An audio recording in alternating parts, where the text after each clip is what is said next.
If you're in your head, you're dead, so said Tony Robbins. And I want to talk about this today from a voice and speaking perspective. Because if you are trying to micromanage and control your voice and you're in your head, analyzing, intellectualizing, overthinking what you're saying, how you're using your voice, you will never access the true freedom, clarity, expression, creativity, and authenticity that is possible for you. You have to learn how to get into a state of flow. And that is what I want to talk about today. So if that resonates with you, stay tuned. But before I get going, my name is Anuska Taylor. This is my channel all about the voice. If you are a professional, a C-suite, an executive, a leader, a high performer, and you want your voice to be functioning at its best, you want to connect to the hearts and minds of your audience, you want to make a bigger impact when you speak, this is the channel. I look at the voice both from a sort of technical and functional perspective, but also a psychological and emotional perspective, because the voice is highly emotional. And you can't just focus on the technical if you want to create lasting transformation. So I release weekly videos. And if you enjoy my channel, if you enjoy my videos, please consider subscribing. It really does make a massive difference to getting my videos out to more people. And if you enjoy my specific videos, please give me a like, a share, leave a comment. And as always, all the links are below if you are interested in working with me. Right now, January 2025, I have a special 4-week private voice coaching program available, which is only available to purchase this month. And this is working with me to really break through your limiting vocal habits across 4 weeks. It's a $17.99 investment, and you are really going to feel very different by the end. You're going to feel more confident. You're going to have more understanding of your voice, and you are going to feel more empowered. And we're going to start to move you more towards this state of flow when you are speaking.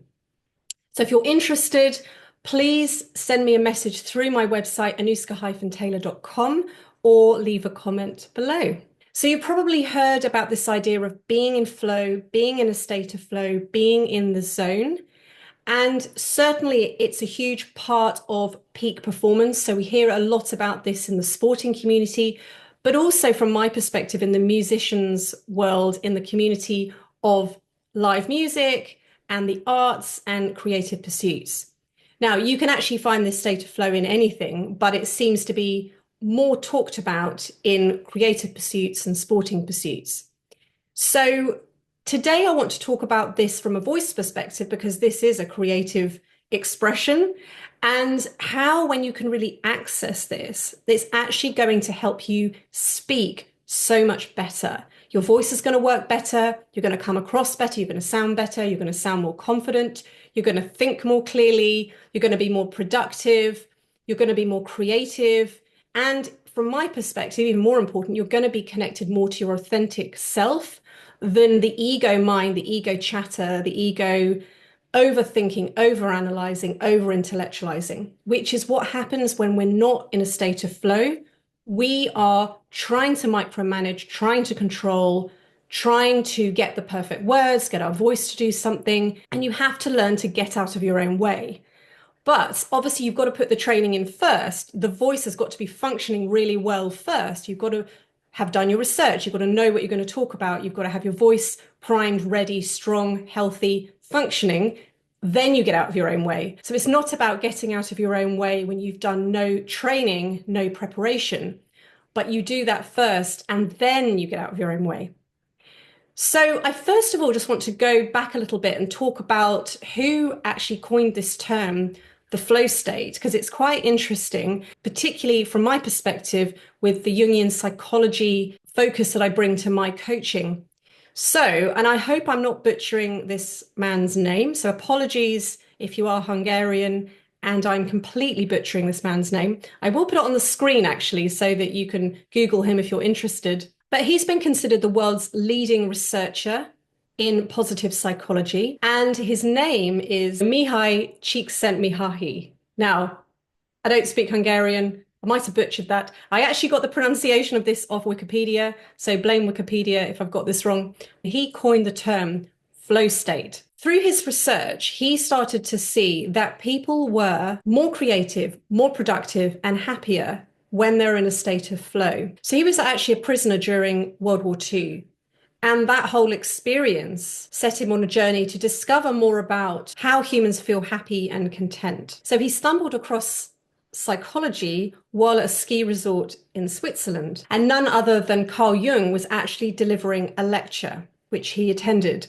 And this really ignited something in him. He became fascinated with the human psyche, and he started actually studying Jung's work and then went on to more formally study psychology. So, from his perspective, the characteristics of flow state are the following. So, full concentration on a task, like fully present, clarity of your goal and the reward, a total transformation of time, like time just flies by. The experience is intrinsically rewarding. So, you just get huge amounts of joy purely for doing the task. It's effortless and easy. So the next one is a balance between challenge and skill, which is really important because if something is too easy, we get bored and we switch off.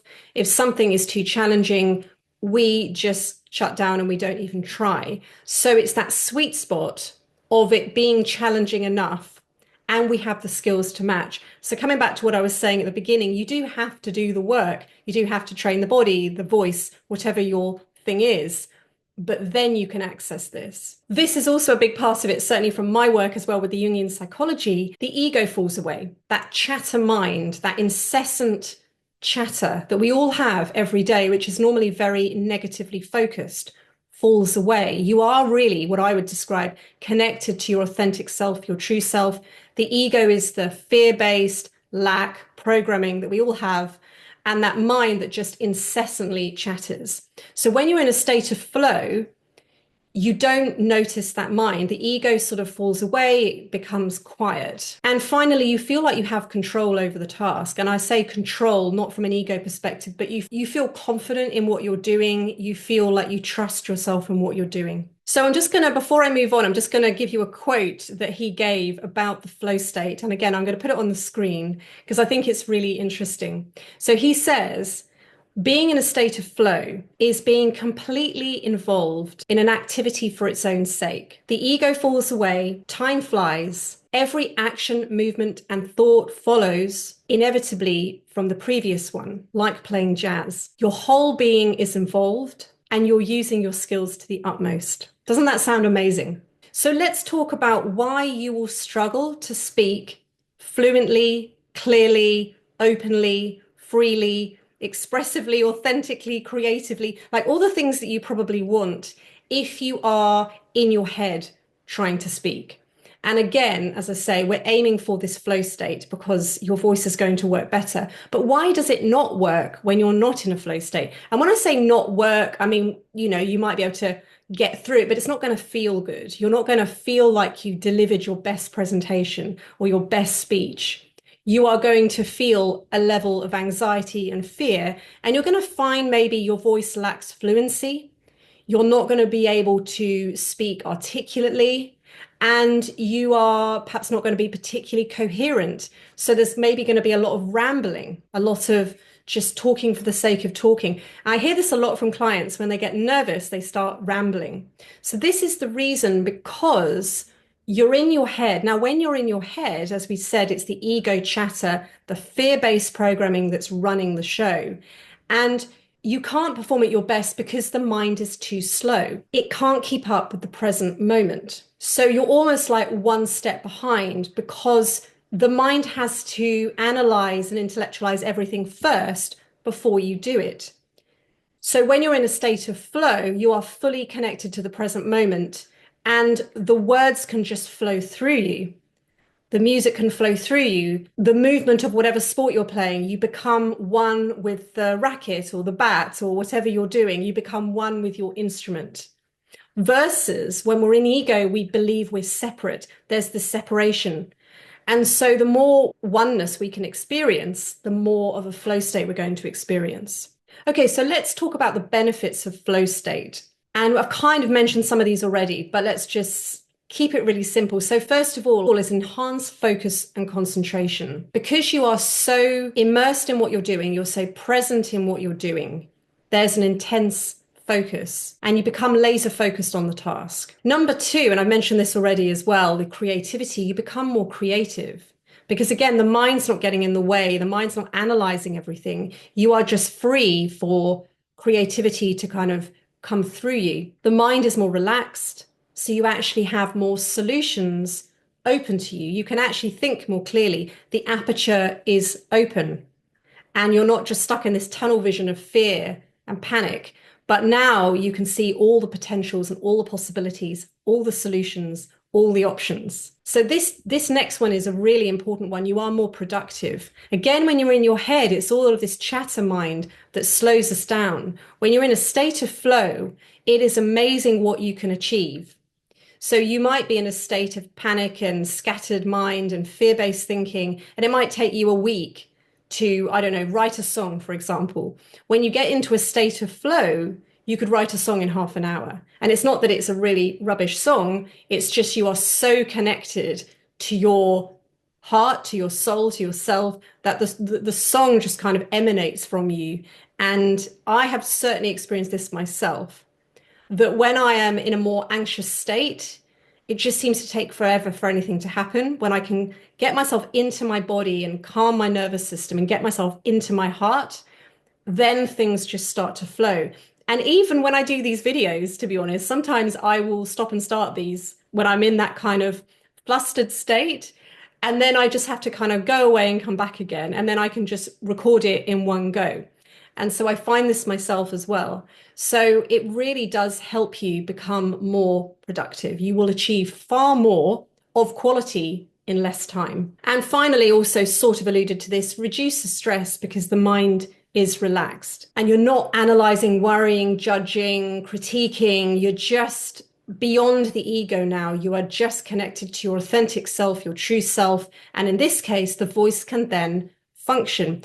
And I talk about this all the time, that the voice is a byproduct of what's going on within. So if you're in a state of anxiety and fear, then guess what kind of voice is going to come out? But if you are in a state of relaxation and calmness and openness and expansiveness, that is the voice that's going to come out. But as I said before, it's important, you have to make sure your voice is functioning well and training. So these sportsmen and these athletes that get into a state of flow, they are highly trained. They are practicing, they are preparing, they are spending hours training so that when they go and perform, they can let go, be present, focus, and just get on with the task at hand. So you do have to train your voice, warm up your voice, prepare your voice. Prepare to some extent, although I think over preparing it also creates anxiety, but at least do your research and know roughly what you're going to say and be prepared if you have to answer questions. But then you do all the preparation, you do all the training, and then you come to speak. You come to a meeting, a presentation, a keynote, and then you have to, this is where the trust comes in, trust that you've done everything you can do. And now it's really about connecting to your body, being really, really present and allowing that voice to emerge. And now it does take an element of surrender and trust for sure. But the more you trust your voice and the more you've done your preparation for whatever it is you're reading and you've done your preparation with your voice, the more this works. And you really just have to get into that moment. And I find this as a singer, I sing my best when I'm not in my head thinking about, oh my God, I've got that big note coming up, or how am I going to do that? Oh my goodness, I'm running out of breath.